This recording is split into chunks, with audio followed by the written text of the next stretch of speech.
David's manager asked him to make a presentation the next day in front of the CEO of his company. David agreed as he wanted to impress his manager, and the CEO started to work on his presentation immediately, and he collected some information online.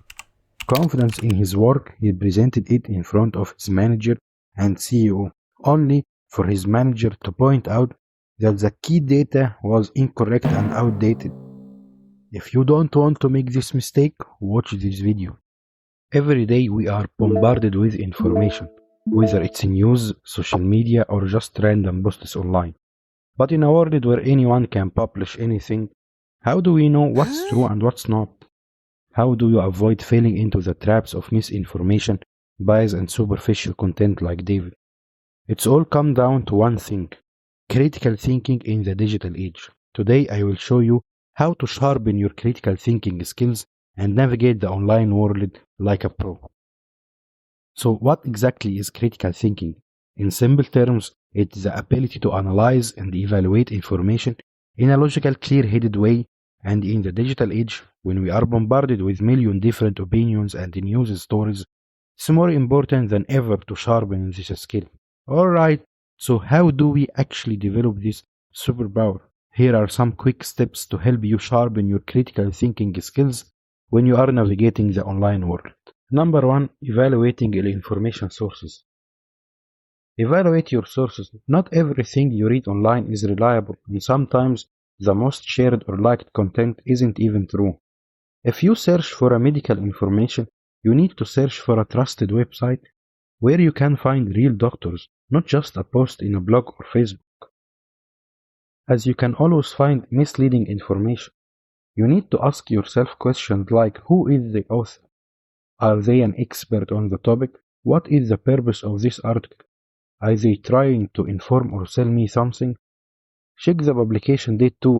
An article from 2015 might be outdated if you are looking for current information.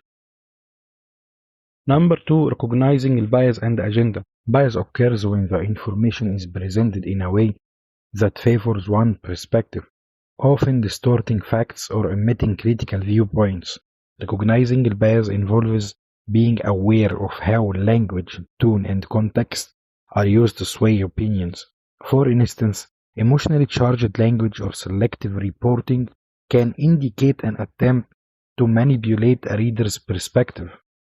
To spot bias, examine whether multiple viewpoints are considered. The source's motivation: is this neutral or is it pushing a certain agenda? Does it only present one side of the story?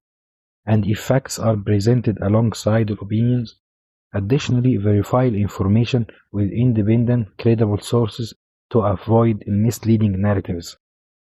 Remember, bias can sneak into articles, videos, and even news stories in subtle ways, especially in this age of personalized content, and recognizing it helps you approach information more objectively. 3. Fact-checking and verifying the information. Ever shared something online just to find out later it wasn't true? It happens to the best of us. That's why fact-checking is so important. Fact-checking is the process of confirming the accuracy of information before accepting or sharing it. In the digital age, misinformation spreads rapidly, so verifying sources is crucial. To fact-checking effectively, you can cross-reference. Check multiple credible sources to ensure consistency. Look for citation. Reliable information usually includes a reference to studies or official reports. Use fact-checking websites. Platforms like Snopes, factcheck.org, and others specialize in verifying claims. Evaluate the source. Trust reputable organizations with a history of accurate reporting. Always be skeptical of sensational claims, like this post about experimental forestry project in Japan. If you want to check if it's true or not, you will find it in Snopes. Before you share the next viral post, take a moment to verify it. Understanding the algorithm and personalization. Social media and search engine use algorithms to show you personalized content. Algorithms often show us content that align with our previous behavior, making it harder to see different perspectives. The problem is you might only be seeing things that align with your existing and past searches and views, creating a filter bubble.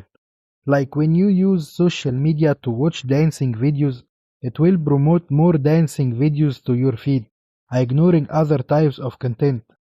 Same as if you search for news, they try to make a bubble around you to keep you in it, not telling you anything outside this bubble.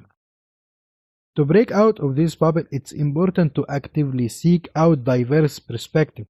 Don't let algorithms dictate what you know. Take control and explore different sides of every issue. Another example, when you search for something that is happening in another place, you will be faced with the opinion of side that most of people in your area or country believe rather than the different sides of the story. You can use incognito mode as it doesn't follow this type of algorithm and would present you with the several aspects, not only one side. Number 5. Navigating digital media literacy. Let's talk about digital media literacy, understanding what type of content you are consuming. Is it a news story, an opinion, or an advertisement? Each of these have different goals and understanding that helps you engage with the content more critically. As for articles, it's well-researched information on events or topics, usually include a headline and a body, with evidence-based claims and quotes from experts. Its purpose is to inform the audience without bias. While opinion blog focuses on the author's personal views or interpretation of a topic, usually more informal, often persuasive, and its purpose is to share opinions and provoke discussions or reflections. Finally, sponsored ad is promotional or designed to sell a product or a service. Often includes testimonial or claims to entice customers, and it's used to advertise with financial backing from the company. And it's not just about the written words or visual misinformation like edited photos or deep fakes that can be mislead, as critical thinking means looking beyond the face value. Like if you found a person who promote a product, is it a news that a new product is made, or it's an advertisement, or he really likes the product so he promote it without any personal benefit? If it happens to be old news, so you can search for this person or news and know the truth, or at least see different sides of the story. Wait for the second part of this video as we continue to know how to think correctly in the digital age. If you like this video, like and subscribe and click on the notification button to watch the second part.